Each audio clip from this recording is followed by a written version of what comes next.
24-এর নতুন বাংলাদেশ বিনির্মাণে এই মানুষগুলোই কিন্তু ভূমিকা পালন করেছিল। এটা আপনার মাথায় ধরবে না।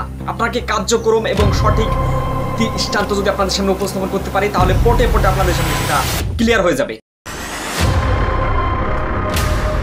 দেখুন, এই 24-এর গণঅভ্যুত্থান তথা শেখ হাসিনার পতনের পেছনে কিন্তু এই মানুষগুলোর ভূমিকা অসম্ভবীয় ছিল। বিশেষ করে আপনারা জানেন, মুক্তিযুদ্ধ ধোয়া তুলে আওয়ামী লীগ এতদিন যেভাবে মুক্তিযুদ্ধকে দীর্ঘ 15 থেকে 16 বছর বিক্রি করে খেয়েছে, ঠিক এই ধরনের মানুষদেরকে স্বাধীনতা বিরোধী, জামাত, রাজাকার আখ্যায়িত করে ট্যাগ দিয়ে বিভিন্নভাবে কিন্তু তাদের বর্ণিত করার চেষ্টা করেছে। সেই দিক থেকে সর্বশেষ টিএসসিতে তাদের ছবি কেন টানানো হলো, এটা নিয়ে বিভিন্ন রাজনৈতিক দলের চুলকানি এবং সেখানে তারা ফুঁসে উঠেছে বলা যায়। এখন কথা হচ্ছে, 24-এর জুলাই বিপ্লবের পিছনে কোটা তথা মুক্তিযুদ্ধের যে একটা ব্যাপার সেপার দায়বদ্ধতা জায়গা কিন্তু উন্মোচিত হয়েছিল। আসলে শেখ হাসিনা আদতেই এই মানুষগুলোকে ফাঁসির কাস্টে ঝুলিয়ে আব্দুল কাদের মোল্লা, নিজামী, দেলোয়ার হোসেন সাঈদীকে যে নৃশংসভাবে হত্যা করা হয়েছে, নৃশংসভাবেই বলবো, তাকে চিকিৎসা নামে কিন্তু তাকে এই পৃথিবী থেকে গায়েব করে দেওয়া হয়েছে।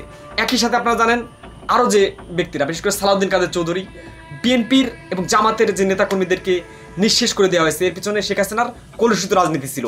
এই কলুষিত রাজনীতির মাধ্যমে মানুষের মনে একটা ক্ষোভ এবং বিক্ষোভের জায়গা সৃষ্টি হয়েছিল, যেটা তিলে তিলে শাপলা চত্বর, 18-র কোটা বিরোধী আন্দোলন, নিরাপদ সঞ্চয় আন্দোলন, একই সাথে 24-এর কোটা বিরোধী আন্দোলনের পিছনে এই যে ক্ষোভের জায়গাটা, মানুষের বিক্ষোভের যে জায়গাটা, সেটা তৈরি হয়েছে এনাদের হাত ধরে বলা যায়।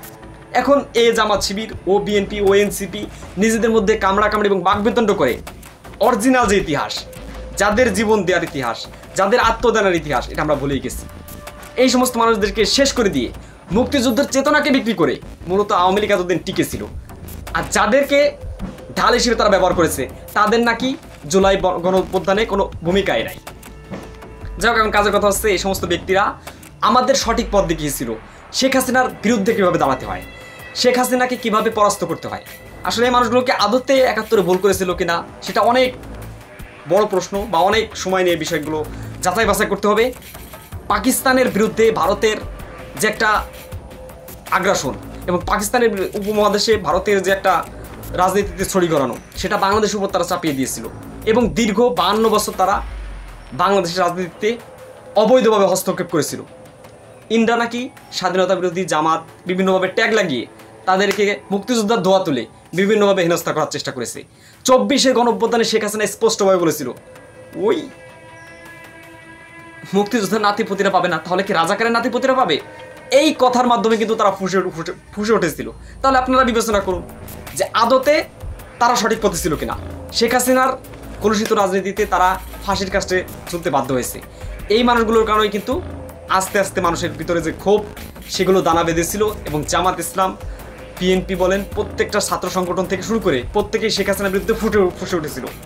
তার মুক্তিযোদ্ধার ধোয়া তুলে তার কোটা দিতে হবে, তার এই দিতে হবে, সেই দিতে হবে, তাকে বিনা পয়সায় ক্ষমতা দিতে হবে আজীবন। এই বিষয়টির বিরুদ্ধে ছিল এই মানুষগুলো।